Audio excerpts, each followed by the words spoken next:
We will measure our success not only by the battles we win, but also by the wars that we end, and perhaps most importantly, the wars we never get into.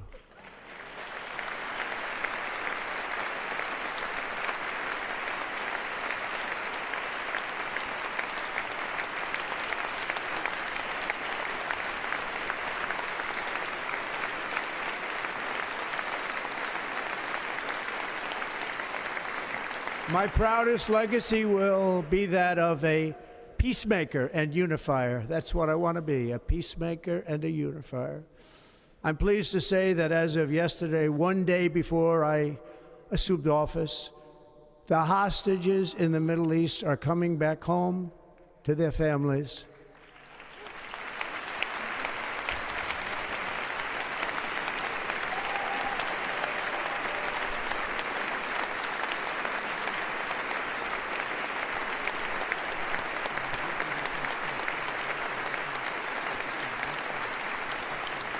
Thank you. America will reclaim its rightful place as the greatest, most powerful, most respected nation on earth, inspiring the awe and admiration of the entire world. A short time from now, we are going to be changing the name of the Gulf of Mexico to the Gulf of America, and we will restore the name of a great president, William McKinley, to Mount McKinley, where it should be and where it belongs.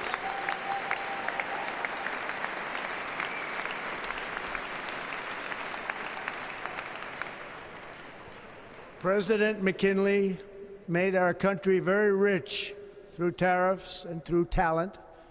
He was a natural businessman and gave Teddy Roosevelt the money for many of the great things he did, including the Panama Canal, which has foolishly been given to the country of Panama after the United States. The United States, I mean, think of this, spent more money than ever spent on a project before and lost 38,000 lives in the building of the Panama Canal. We have been treated very badly from this foolish gift that should have never been made, and Panama's promise to us has been broken. The purpose of our deal and the spirit of our treaty has been totally violated. American ships are being severely overcharged and not treated fairly in any way, shape, or form, and that includes the United States Navy. And above all, China is operating the Panama Canal, and we didn't give it to China, we gave it to Panama, and we're taking it back.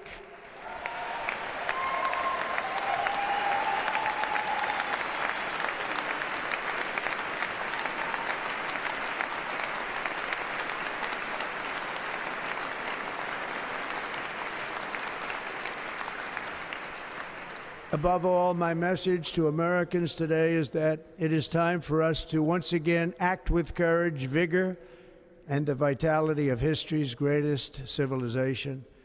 So as we liberate our nation, we will lead it to new heights of victory and success. We will not be deterred. Together we will end the chronic disease epidemic and keep our children safe, healthy, and disease-free. The United States will once again consider itself a growing nation, one that increases our wealth, expands our territory, builds our cities, raises our expectations, and carries our flag into new and beautiful horizons. And we will pursue our manifest destiny into the stars, launching American astronauts to plant the stars and stripes on the planet Mars.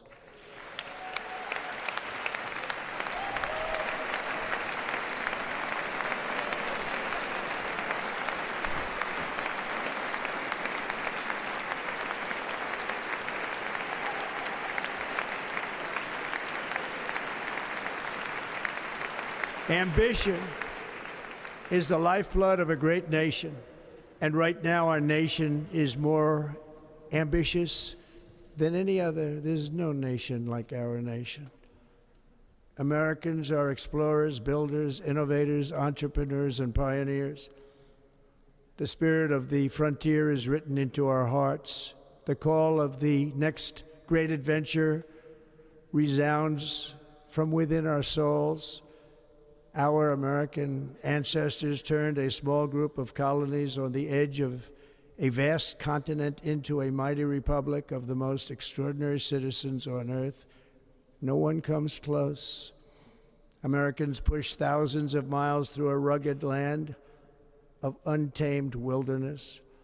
They crossed deserts, scaled mountains.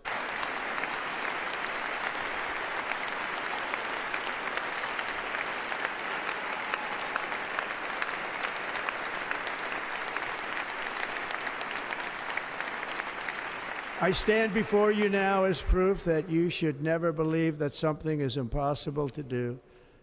In America, the impossible is what we do best.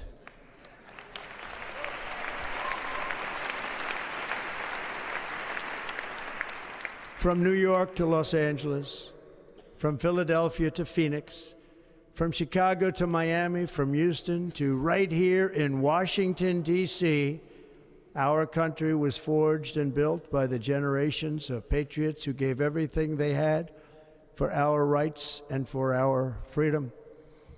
They were farmers and soldiers, cowboys and factory workers, steel workers and coal miners, police officers and pioneers who pushed onward, marched forward, and let no obstacle defeat their spirit or their pride.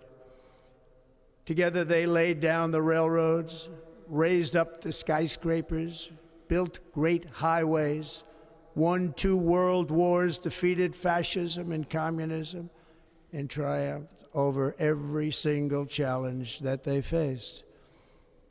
After all we have been through together, we stand on the verge of the 4 greatest years in American history. With your help, we will restore America promise, and we will rebuild the nation that we love, and we love it so much. We are one people, one family, and one glorious nation under God. So to every parent who dreams for their child, and every child who dreams for their future, I am with you, I will fight for you, and I will win for you. We are going to win like never before.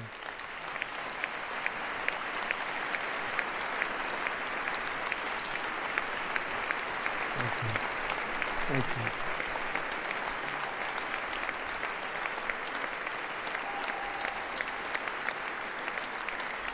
Thank you. Thank you. In recent years, our nation has suffered greatly, but we are going to bring it back and make it great again, greater than ever before. We will be a nation like no other, full of compassion, courage, and exceptionalism. Our power will stop all wars and bring a new spirit of unity to a world that has been angry, violent, and totally unpredictable. America will be respected again and admired again, including by people of religion, faith, and goodwill. We will be prosperous. We will be proud. We will be strong, and we will win like never before. We will not be conquered. We will not be intimidated. We will not be broken, and we will not fail. From this day on, the United States of America will be a free, sovereign, and independent nation. We will stand bravely. We will live proudly. We will dream boldly, and nothing will stand in our way because we are Americans. The future is ours, and our golden age has just begun. Thank you. God bless America. Thank you all. Thank you. Thank you very much. Thank you very much. Thank you.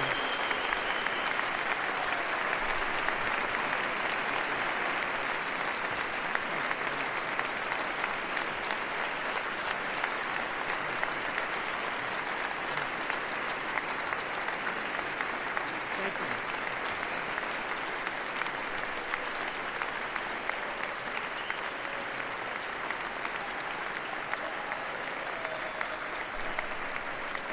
Ladies and gentlemen, performing America the Beautiful, please welcome the Armed Forces Chorus and Carrie Underwood.